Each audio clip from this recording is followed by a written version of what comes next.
Oesophagus में pass कर दिया जाता है। यही बोलस कहाँ पर पास कर दिया जाएगा? ऑइसोफेगस में पास कर दिया जाता है।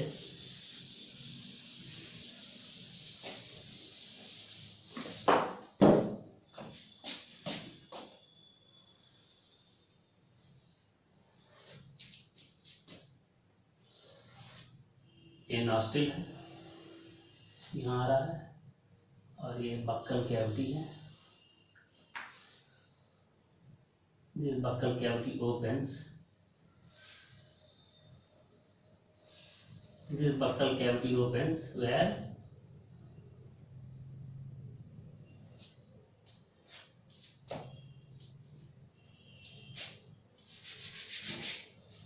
ये बक्कल कैविटी आकर के, ये बक्कल कैविटी है। This is the buccal cavity.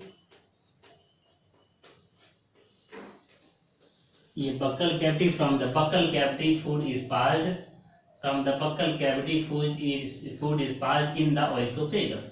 Oesophagus में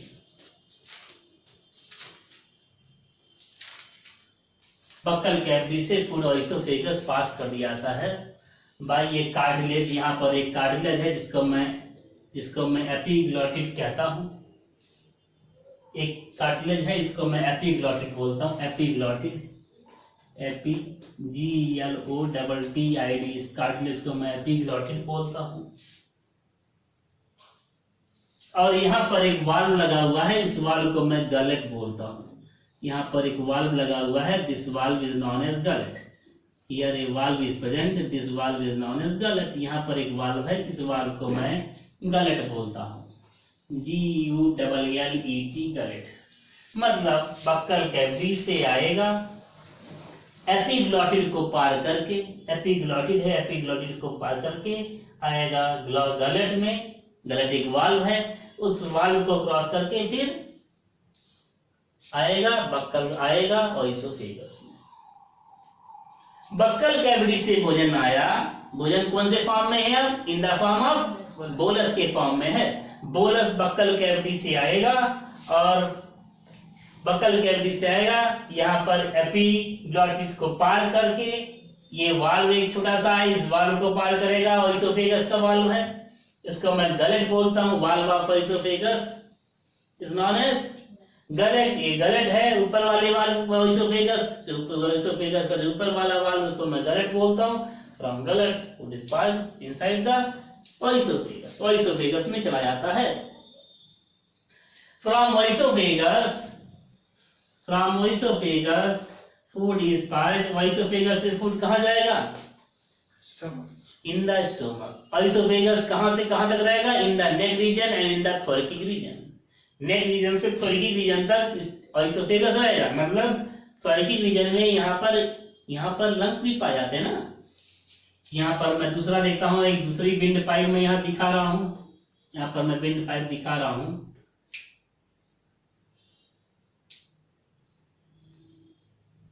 यहाँ पर ये कुछ ऊंचाई पर है, कुछ ऊंचाई पर है ये, और यहाँ पर एक वाल्व पाया जाता है। यहाँ पर एक वाल्व पाया जाता है, इस वाल्व को मैं बोलता हूँ ग्लॉटिस। एपिग्लॉटिस ऊपर है, ग्लॉटिस नीचे है। GLOTTIS, glottis.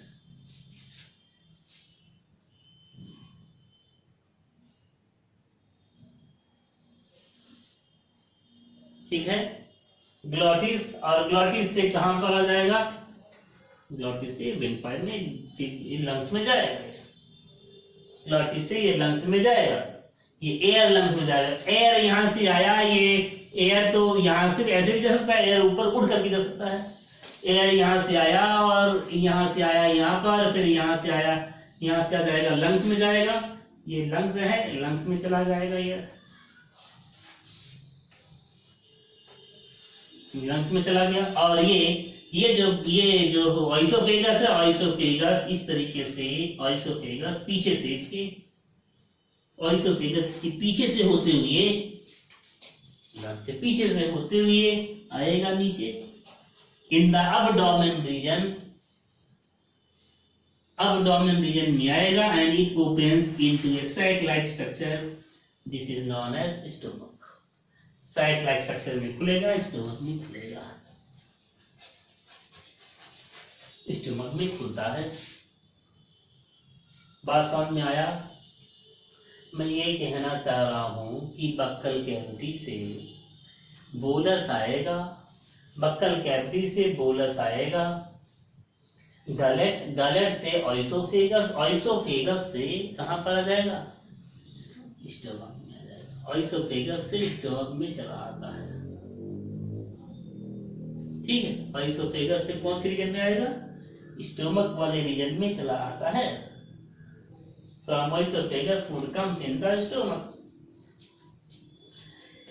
स्टोमक में चलाएगा। In the oesophagus no digestion takes place, oesophagus में कोई भी डाइजेशन नहीं होता है। ऑइसोफेगस में कोई डाइजेशन होगा? कोई भी डाइजेशन नहीं होता है। बोलस लिखेंगे, bolus, bolus from the buccal cavity is passed to the stomach by the gullet and oesophagus. ठीक है, gullet valve of interior valve of oesophagus is gullet, और जो अगर के oesophagus opens in the stomach by a valve, this valve is known as cardiac valve. Oesophagus opens in the stomach by a valve, this valve is known as cardiac valve। ऐसे valve को cardiac valve कहते हैं, या दूसरा नाम है cardiac, cardiac sphincter, SPHINCTER। इसका cardiac valve और कार्डियक स्फिंक्टर के द्वारा खुलता है। ये ऑइसोफेगस स्टोमक के अंदर कार्डियक वाल्व या कार्डियक स्फिंक्टर के द्वारा स्टोमक में खुलता है। बात समझ में आया? बोलस बनेगा बक्कल कैविटी में, बक्कल कैविटी से ऑइसोफेगस में आएगा, ऑइसोफेगस में एक वाल्व के द्वारा आएगा, उस वाल्व को मैं गलेट बोलता हूं, और फिर ऑइसोफेगस आकर के स्टोमक में खुलता है।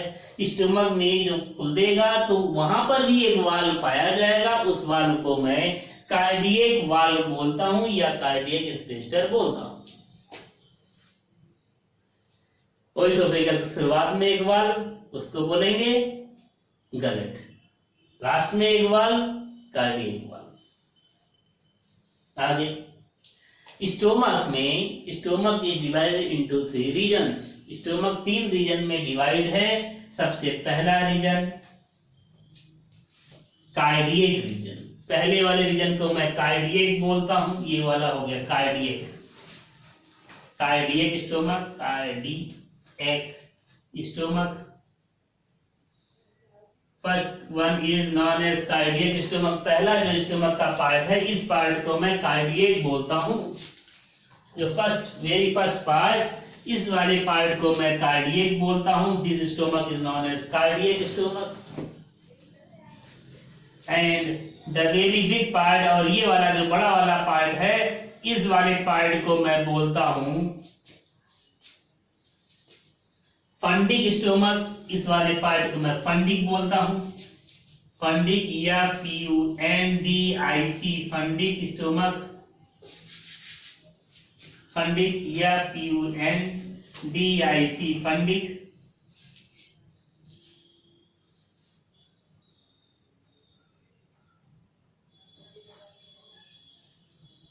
Fundic stomach is also known as main stomach. Fundic stomach को मेन स्टोमक बोलते हैं। Fundic stomach is also known as main stomach. ये हो गया कार्डियक, ये हो गया फंडिक। पहला हो गया कार्डियक, पहले भोजन आया कार्डियक में, कार्डियक से आया दूसरा फंडिक में, फंडिक से आ जाएगा पाइलोरिक में। फंडिक से तीसरा स्टोमक कौन सा हो गया? Pyloric stomach, PYLORIC, pyloric stomach. तीसरा वाला स्टोमक हो गया पाइलोरिक स्टोमक। 3 स्टोमक हो गए। पहला वाला कौन सा स्टोमक है? कार्डियक। दूसरा वाला fundic. Fundic is also known as main stomach. और तीसरा पाइलोरिक स्टोमक, पाइलोरिक स्पेलिंग गलत है, PYLO, पाइलोरिक स्टोमक। याद कर सकते हैं कर्फ्यू में पाइलो, कर्फ्यू में पाइलो, कर्फ्यू में पाइलो। कार्डियक, कर मतलब कार्डियक, फू मतलब फंडिक, में मतलब main, fundic is main, fundic मतलब मेन। कार्डियक पहला, कर्फ्यू, फंडिक, में मतलब मेन, पाइलोरिक लास्ट। कर्फ्यू में पाइलो, याद कर लीजिए, कर्फ्यू में खोया नहीं पाइलो। ठीक है, तो ये जो है इसके बारे में हो गया। अब मैं वाल के बारे में, स्टोमक के वाल के बारे में बात कर रहा हूं। The wall of stomach is very thick. पेट की जो दीवार है वो बहुत मोटी है। तो पेट की जो दीवार होती है बहुत मोटी होती है। It consist of mainly 3 types of gland, mainly 3 types of gland. पेट की दीवार बहुत मोटी होती है। इसके अंदर बहुत ढेर सारी ग्लैंड पाई जाती हैं। 3 प्रकार की ग्लैंड नहीं, बहुत ढेर सारी ग्लैंड पाई जाती हैं। ऐसे ग्लैंड को मैं गैस्ट्रिक ग्लैंड बोलता हूँ। Wall of stomach is very thick. It consists of a large number of gland. This gland is known as gastric gland. ऐसे ग्लैंड को मैं गैस्ट्रिक ग्लैंड बोलता हूँ। यहाँ पर गैस्ट्रिक ग्लैंड, ये सारी गैस्ट्रिक ग्लैंड यहाँ पर पाई जाएंगी। पेट की दीवार बहुत मोटी होती है, इसके अंदर ढेर सारे ग्लैंड पाए जाते हैं। That glands are known as gastric gland. ऐसे ग्लैंड को मैं गैस्ट्रिक ग्लैंड बोलता हूँ, GASTRIC, गैस्ट्रिक ग्लैंड बोलता हूँ। ऐसे ग्लैंड को मैं गैस्ट्रिक ग्लैंड बोलता हूं। पेट की दीवार बहुत मोटी होती है, इसके अंदर ढेर सारे ग्लैंड पाए जाते हैं। ऐसे ग्लैंड को मैं गैस्ट्रिक ग्लैंड बोलता हूं। ऐसे ग्लैंड को मैं कौन सा ग्लैंड बोलता हूं? गैस्ट्रिक ग्लैंड बोलता हूं। दूसरी बात, अब मैं थोड़ा सा एक लाइन डायग्राम बनाता हूं। बक्कल कैविटी, फूड, भोजन आया कहां पर? बक्कल कैविटी से होते हुए आया। बक्कल कैविटी यहां लिख दे रहा हूं, बक्कल कैविटी लिख दिया। बक्कल कैविटी में भोजन क्या हो जाएगा? बोलस हो जाएगा, बोलस, बोलस हो गया। और बोलस कैसे आएगा? गलेट होते हुए, GULLET, गलेट होते हुए ऑइसोफेगस में, ऑइसोफेगस में आएगा। और कार्डियक वाल होते हुए, कार्डियक वाल, VALVE, और स्पिंस्टर वाल्व, स्पिंस्टर वाल्व होते हुए, कार्डियक वाल्व और स्पिंस्टर वाल्व होती है, कहां पर आ जाएगा? स्टोमक में आ जाएगा। स्टोमक में आ गया। कहां पर आकर के रख उठेगा? स्टोमक का जो इनर मोस्ट लेयर है, इनर मोस्ट की भोजन आकर के रख उठा। कहां पर रख उठा? Inner most layer of stomach. Stomach का जो एकदम से अंदर वाला लेयर उसी पे रखा हुआ है। यहाँ तो नहीं रखा है ना, यहाँ से चला नहीं आया, यहाँ ऊपर अंदर वाला लेयर जो है उसी के अंदर रखा हुआ है। तो ये जो है inner most layer is known as mucosa. अंदर वाला जो लेयर है, इस लेयर को मैं बोलता हूं म्यूकोसा। म्यूकोसा, इस लेयर को मैं म्यूकोसा बोलता हूं। तो बोलस कहां आ गया? बोलस, बोलस कहां पे आकर रखा हुआ है? ये बोलस जो है म्यूकोसा पे आकर के रखा हुआ है, म्यूकोसा। बोलस कहां पर पड़ा हुआ है? बोलस पड़ा हुआ है म्यूकोसा के ऊपर। जो बोलस आया वो बोलस म्यूकोसा के ऊपर पड़ा हुआ है। इतनी जरूरत में बोलस आकर के म्यूकोसा के ऊपर पड़ा हुआ है। अब mucosa, the walls of mucosa stimulated, walls mucosa के जो वाल हैं वो स्टिमुलेट हो जाते हैं। And this secrete a hormone, ये एक हार्मोन छोड़ते हैं, उस हार्मोन का नाम है गैस्ट्रीन। GASTRIN, gastrin. ये एक हार्मोन छोड़ते हैं, उस हार्मोन का नाम है गैस्ट्रिन। जैसे ही भोजन आकर के, ये फूड है, ये आकर के रख उठा, और ये स्टोमक है, ये फूड, ये स्टोमक, ये आकर के इसके ऊपर रख उठा, तो ये मेम्ब्रेन है, ये स्टिमुलेट हो जाएगा। Inner wall of stomach is stimulated. ये जो म्यूकोसा है, इनर वॉल या म्यूकोसा है, ये म्यूकोसा स्टिमुलेट हो गया, और स्टिमुलेट होने के बाद एक हार्मोन का फॉर्मेशन किया, वो हार्मोन है gastrin. Hormones are secreted where? Hormones are secreted in the blood.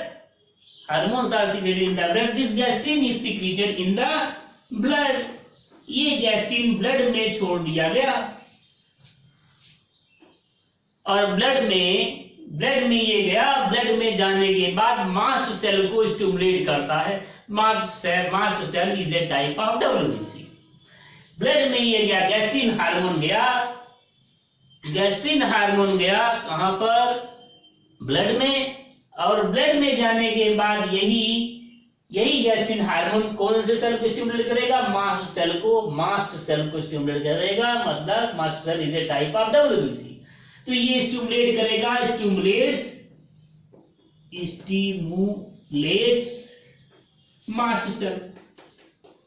ये मास्ट सेल को स्टिमुलेट कर देगा। WBC यहां गया, ब्लड के अंदर गया। ब्लड से ये गैस्ट्रिन किसको स्टिमुलेट करेगा? यही गैस्ट्रिन स्टिमुलेट करेगा, मास्ट सेल को स्टिमुलेट करेगा। एंड मास्ट सेल सीक्रेट करेगा हिस्टामिन। मास्ट सेल एक केमिकल सब्सटेंस छोड़ेगा जिसका नाम है हिस्टामिन। HISTAMIN, हिस्टामिन छोड़ता है। Mast cell secrete histamine. Mast cell histamine छोड़ता है, और ये जो हिस्टामिन है, this histamine stimulates the gastric gland.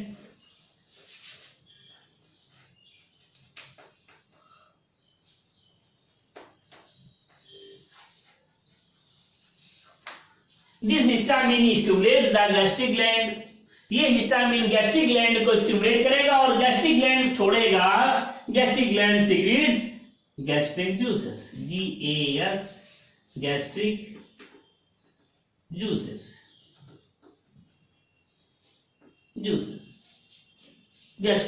मतलब ये जो गैस्ट्रिक ग्लैंड है वो स्टिमुलेट कैसे होगा? इसके ऊपर जो भोजन पाया जाता है, ये भोजन सीधे गैस्ट्रिक ग्लैंड को स्टिमुलेट नहीं करता। भोजन आया, पेट की इनर वाले मेम्ब्रेन पर आकर के पड़ गया, ऐसे पड़ा हुआ है, म्यूकोसा पे पड़ा हुआ है। ठीक है। अब म्यूकोसा की जो सेल है, उसी के ठीक नीचे जो है ग्लैंड्स है तमाम। वो ग्लैंड्स उसके भोजन आने से तुरंत सीधे नहीं स्टिमुलेट हो रही हैं कि सीधे भोजन आया, उसको लग गया भोजन आया, मैं छोड़ना चालू करूं, एंजाइम छोड़ना चालू करूं, गैस्ट्रिक जूसेस छोड़ना चालू करूं। नहीं हो रहा है ऐसा। होता कैसे है? भोजन आया और म्यूकोसा के ऊपर रखा।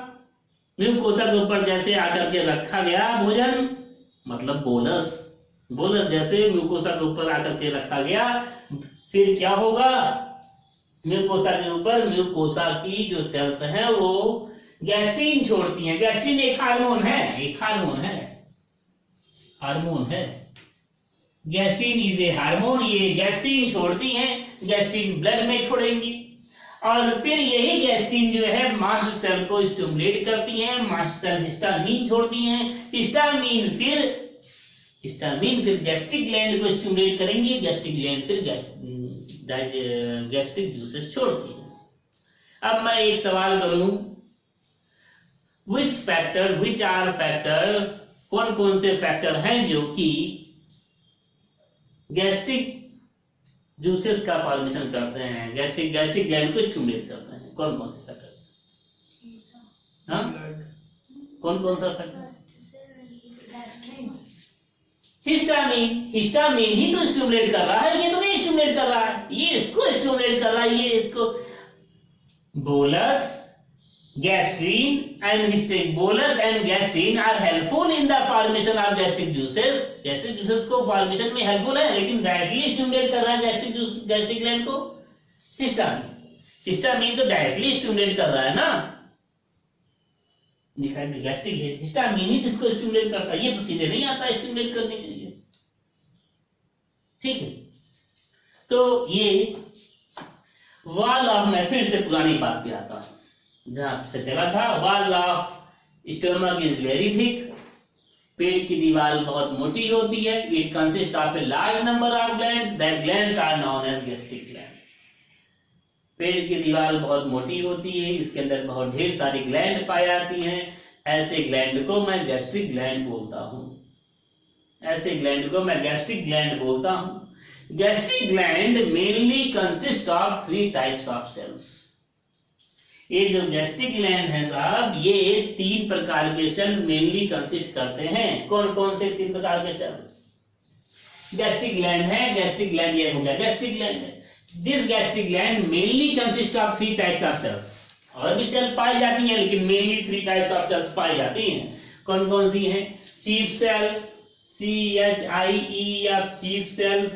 दूसरा हो जाएगा oxyntic cell, OXYNTIC oxyntic cell. और तीसरा हो जाएगा chief cell, oxyntic cell and mucus cell. Mucus cell, chief cell, oxyntic cell and mucus cell. Mainly 3 types of cells. जो गैस्ट्रिक ग्लैंड है, gastric gland consist of mainly 3 types of cell. Gastric gland mainly 3 प्रकार के cell consist करते हैं। सभी cell से कुछ ना कुछ पानी छोड़ा जाता है, उसके बारे में बात नहीं करेंगे। ठीक है,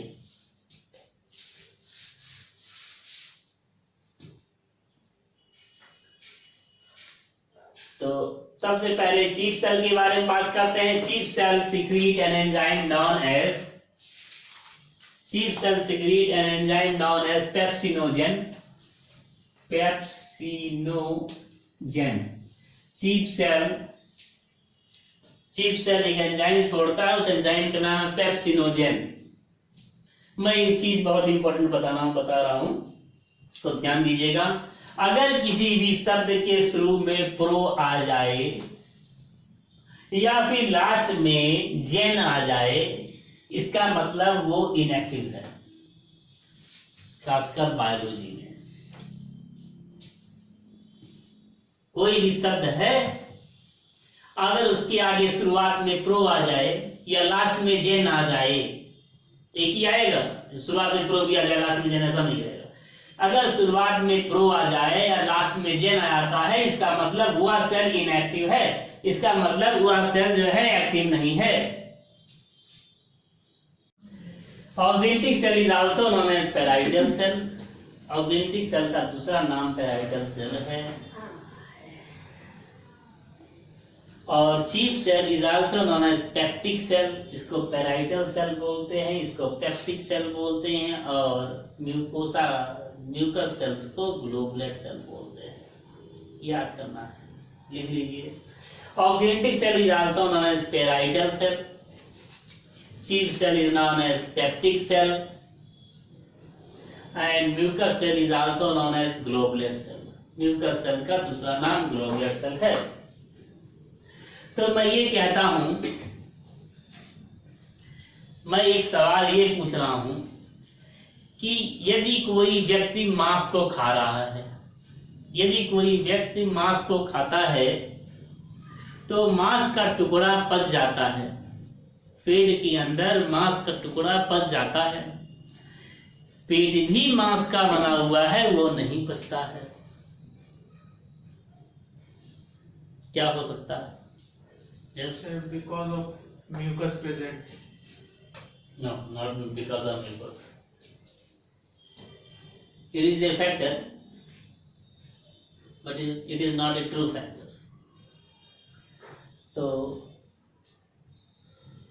मांस का टुकड़ा खा रहे हैं, मतलब अगर मांस को पचाने वाली एंजाइम है, शरीर के अंदर मांस को पचाने वाली एंजाइम पाई जा रही है, तो इसका मतलब पेट को भी पचा देना चाहिए उस एंजाइम को। पेट भी मांस का ही बना हुआ है, उसको ही पचा देना चाहिए। ऐसा नहीं होता है, पेट नहीं पचता है। तो सबसे पहले मैं बात कर रहा हूं जो एंजाइम है चीफ सेल छोड़ता है एक एंजाइम को पेप्सिनोजेन। किसी किसी किताब में लिखे होंगे, लिखा गया है पेप्सिनोजेन को दूसरे तरीके से लिखा गया होगा, प्रोपेप्सिन करके भी लिखा गया। पेप्सिनोजेन लास्ट में जेन लगा मतलब इनएक्टिव है, या इसी को मैं अगर लिख दूं प्रोपेप्सिन शुरुआत में प्रो लगाते हूं इसका मतलब इनएक्टिव। चाहे लास्ट में जेल लगाओ चाहे शुरू में प्रो लगाओ रहेगा इनएक्टिव। किसी भी शब्द के शुरुआत में अगर प्रो लग जाए या लास्ट में जेल लग जाए तो इनएक्टिव होगा। मोस्ट ऑफ द केसेस में बायोलॉजी में ऐसा होगा। तो ये पेप्सिनोजेन या प्रोपेप्सिन को रिलीज करता है, सिक्रीट करता है, it is inactive in nature. यही प्रोटीन को डाइजेस्ट करता है। पहला स्टेप पर प्रोटीन को यही पचाता है। पहले स्टेप में प्रोटीन को पचाने वाला काम यही पेप्सिनोजेन ही करता है। This is found in inactive form. यह जो है इनएक्टिव फॉर्म में पाया जाता है। इनएक्टिव फॉर्म में पेप्सिनोजेन कौन से फॉर्म में पाया गया? इनएक्टिव फॉर्म में पाया गया। चीफ सेल ने छोड़ दिया इनएक्टिव फॉर्म में। और दूसरा ऑक्जेंटिक सेल एचसीएल छोड़ देता है। Oxyntic cell secretes HCl. Mucus cell secrete mucus.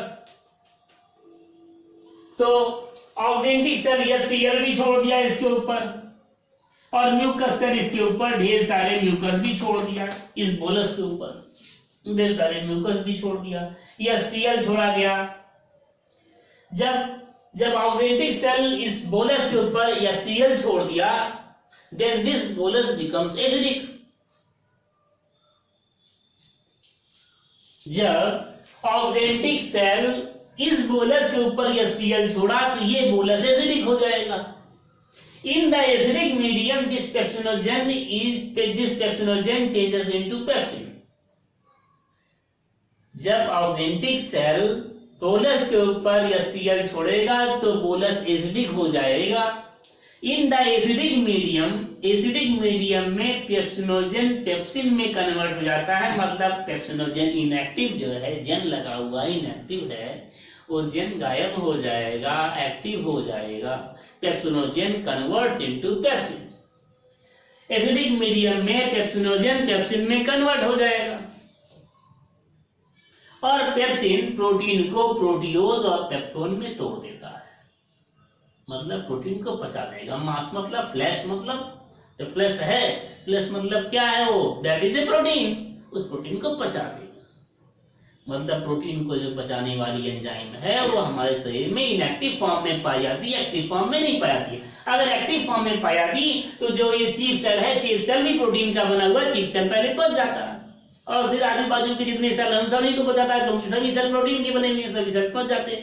ऐसा नहीं होता है, क्योंकि जो ये जो इसके अंदर जो ये जो है पेप्सिनोजेन जो कंसिस्ट करता है, जो एंजाइम कंसिस्ट कर रहा है, वह एंजाइम एक्टिव फॉर्म में नहीं, इनएक्टिव फॉर्म में है। और जैसे ही वह भोजन के ऊपर आएगा, बोलस के ऊपर आएगा, बोलस के ऊपर आएगा तब भी नहीं काम करेगा जब तक उस बोलस के ऊपर एचसीएल नहीं सिक्रीट किया जाएगा by the oxyntic cell. Oxyntic cell जब तक उसके ऊपर एचसीएल नहीं काम करेगा, एचसीएल नहीं छोड़ेगा, तब तक वो एसिडिक नहीं होगा। जब वो एसिडिक हो जाएगा, जब वह बोलस एसिडिक हो जाएगा, then in acidic medium pepsinogen is converted into pepsin। Acidic medium में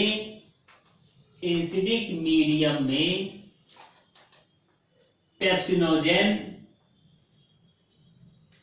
एसिडिक मीडियम में पेप्सिनोजेन किसमें कन्वर्ट हो जाएगा? पेप्सिनोजेन कन्वर्ट हो जाता है पेप्सिन में। और पेप्सिन कौन सा काम करेगा? Pepsin converts protein. Pepsin protein को कन्वर्ट कर देगा into proteose and peptose।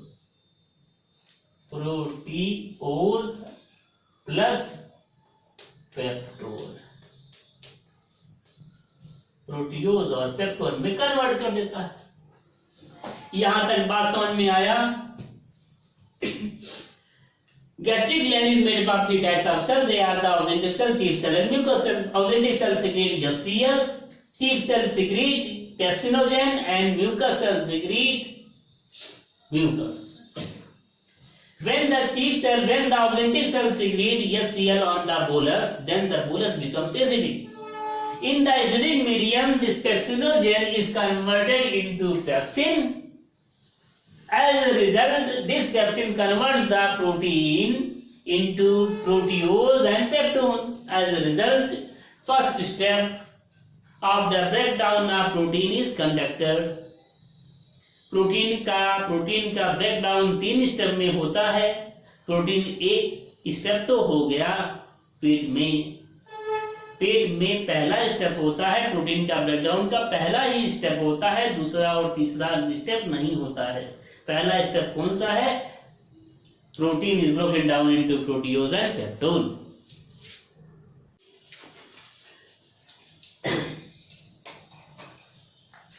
Gastric juices के बारे में बात करेंगे. गैस्ट्रिक जूसेस मेनली 3 चीज छोड़ता है, उसके बारे में बात किया हूँ. 3 सेल हैं, मेनली 3 चीज छोड़ेगा.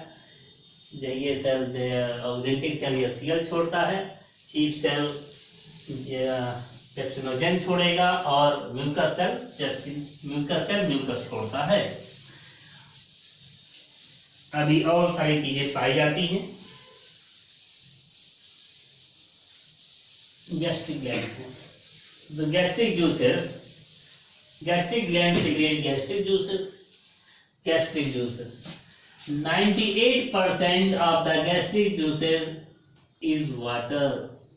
Gastric juice जो पाया जाता है, gastric gland जो छोड़ता है, gastric gland जो gastric juices छोड़ते हैं, उसका 98% water होता है. 1% is enzyme. 1% क्या होगा? 1% एंजाइम्स होगा. एंजाइम्स आर पेप्सिनोजेन और प्रोपेप्सिन. एंजाइम कौन कौन सा है? प्रोपेप्सिन.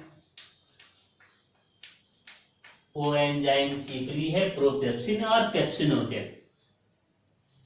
और दूसरा एंजाइम है प्रोरीनिन.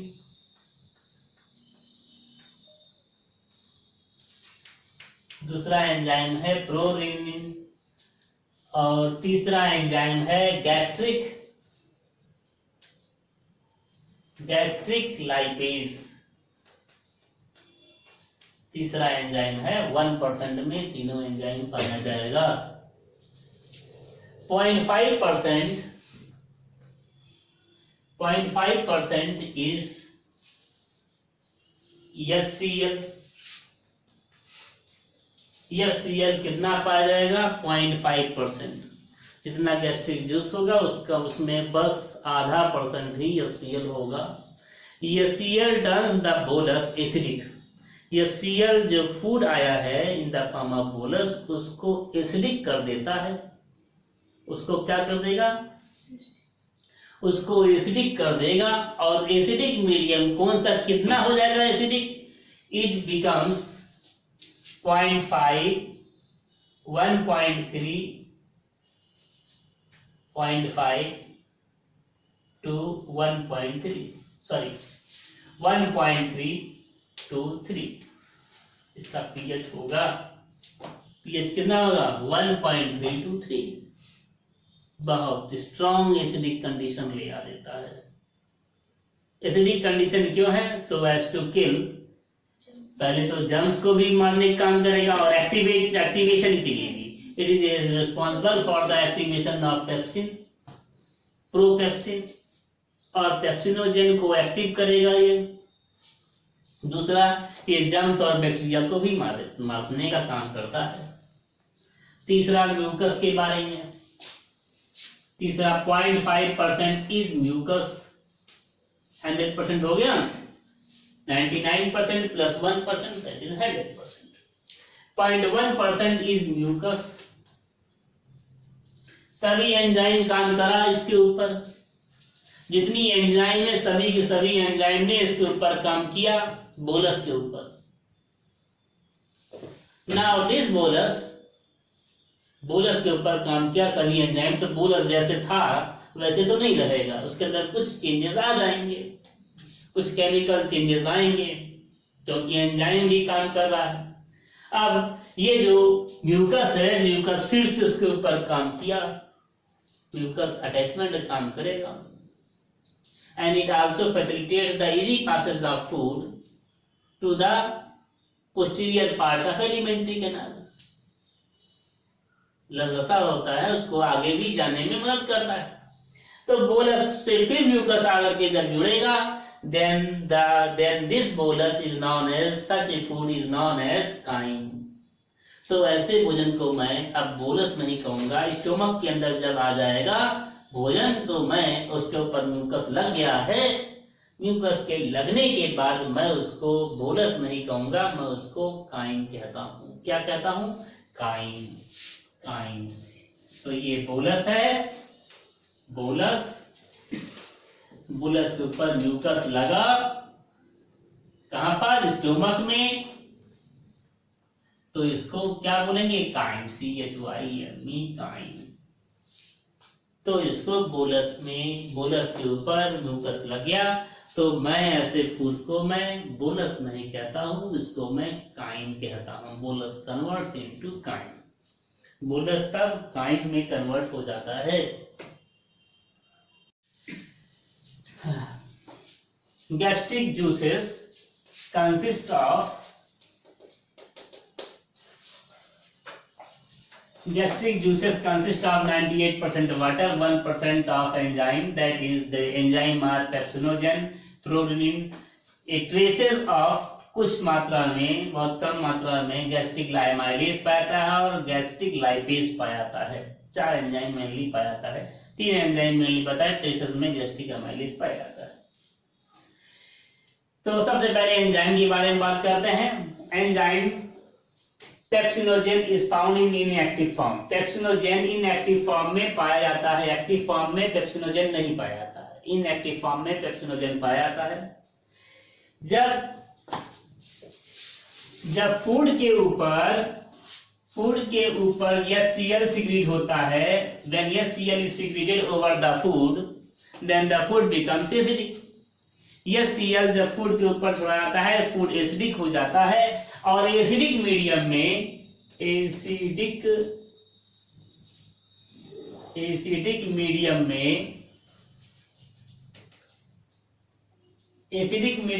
पेप्सिनोजेन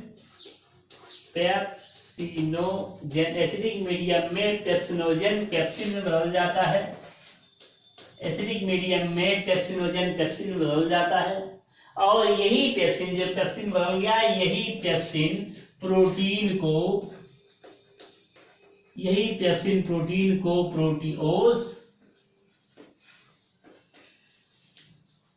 प्रोटियोज प्लस पेप्टोन में बदल देता है।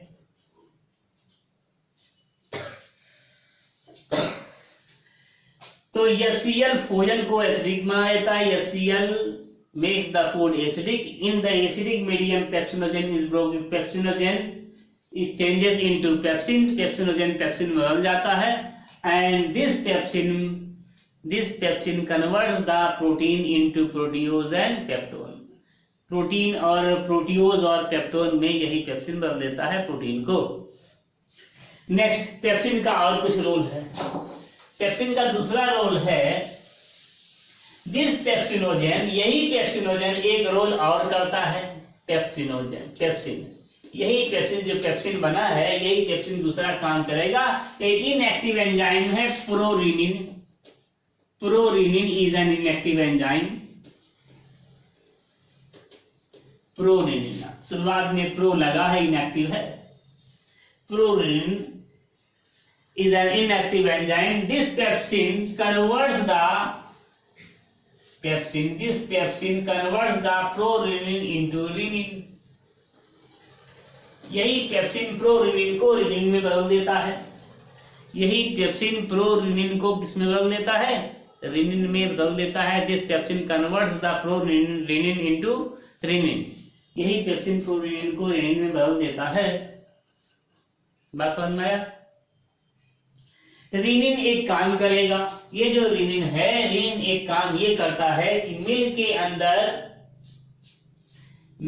के अंदर एक प्रोटीन पाया जाता है। That protein is known as casein. Milk के अंदर एक प्रोटीन पाया जाता है जिस प्रोटीन का नाम है casein. Rennin, milk protein, rennin converts the milk protein casein casein plus Ca++ ion present in the milk. Milk के अंदर कैल्शियम भी होता है, तो रिनिन जो है कैसीन और रिनिन को बदल देता है कैल्शियम पैराकैसिनेट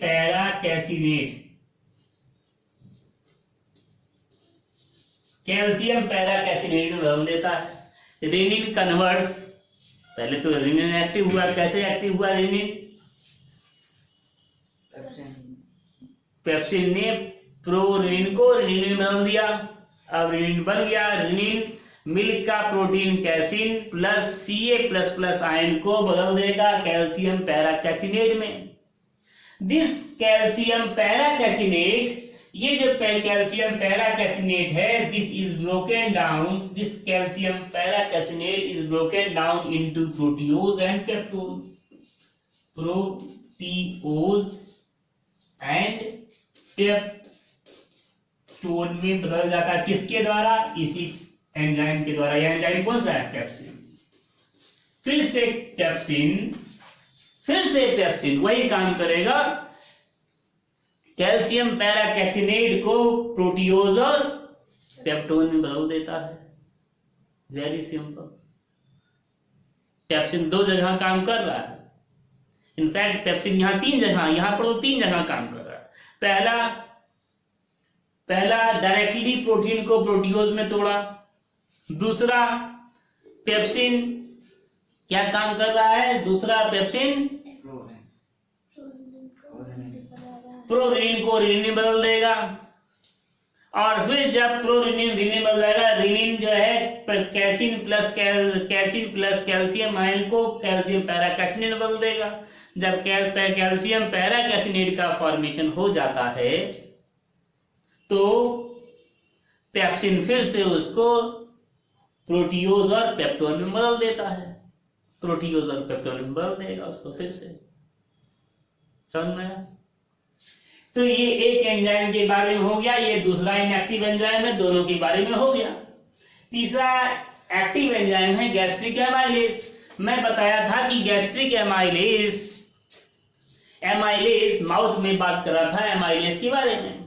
एमाइलेज और सलाइवरी एमाइलेज, वहां पर सलाइवा में पाया जाता है एमाइलेज, इसलिए उसको सलाइवरी एमाइलेज वहां कह रहे थे, या उसी को टायरिन कह रहे थे। Salivary amylase works well at the pH of 6.8 पर, मतलब स्लाइटली एसिडिक कंडीशन में एमाइलेज काम करता है।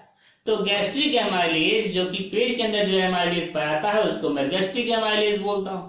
यह एमाइलेज, इसको भी वही pH चाहिए, लेकिन यहाँ पर HCl है। HCl pH मेंटेन करता है स्टोमक का 1.3 to 3 pH मेंटेन करता है, मतलब स्ट्रॉन्ग एसिडिक कंडीशन हो जाता है पेट के अंदर। पेट के अंदर स्ट्रॉन्ग एसिडिक कंडीशन होने के कारण से एमाइलेज, गैस्ट्रिक एमाइलेज अपना काम नहीं कर पाता है। पेट के अंदर पाया जाने वाला एमाइलेज एंजाइम अपना काम नहीं कर पाता है, तो कोई मतलब नहीं, नॉन फंक्शनल होता है। ये पेट के अंदर ये नॉन फंक्शनल होता है। क्यों होता है नॉन फंक्शनल? क्योंकि यहाँ पर स्ट्रॉन्ग एसिडिक कंडीशन है। अगर pH थोड़ा सा कम होता, 6.8 के पास होता, तो अच्छे से काम करता। Hence in the stomach no digestion of carbohydrate takes place. Amylase carbohydrate का डाइजेशन करता है, कार्बोहाइड्रेट का कोई भी डाइजेशन स्टोमक में नहीं होता है। Next one is the gastric lipase. Gastric lipase मतलब गैस्ट्रिक जूसेस के अंदर पाए जाने वाला लाइपेज, गैस्ट्रिक लाइपेज। नेक्स्ट है गैस्ट्रिक लाइपेज। गैस्ट्रिक लाइपेज हमेशा इमल्सिफाइड फैट को फैटी एसिड और ग्लिसरॉल में बदलता है। तो गैस्ट्रिक लाइपेज भी वही काम करेगा। गैस्ट्रिक लाइपेज कौन सा काम करेगा? इमल्सिफाइड फैट को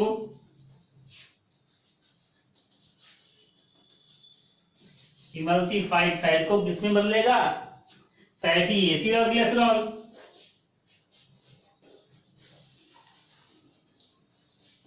fatty acid plus glycerol, fatty acid plus glycerol में बदल देता है। तो ये जो है इमल्सिफाइड फैट को फैटी एसिड और ग्लिसरॉल में बदल देता है। बात समझ में आया? आ रहा बात? इमल्सिफाइड फैट को फैटी एसिड और ग्लिसरॉल में बदल देता है। बस इमल्सिफाइड फैट को यानी बटर को, इमल्सिफाइड फैट को यानी बटर वगैरह को पेड़ के अंदर इमल्सिफाइड फैट, इमल्सिफाइड फैट का इमल्सिफिकेशन कहाँ होता है? फैट का इमल्सिफिकेशन बाइल जूस के द्वारा होता है। मैं बताया था फैट का इमल्सिफिकेशन लीवर कराता है, वो इंटेस्टाइन में हो सकता है। जो ऑलरेडी इमल्सिफाइड फैट मैं बाहर से लूं उसी का यहाँ पर डाइजेशन होगा।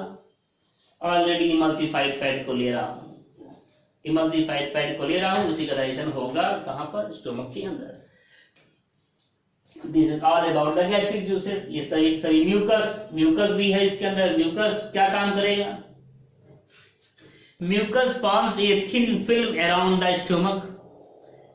स्टोमक के चारों तरफ एक थिन फिल्म बना लेगा।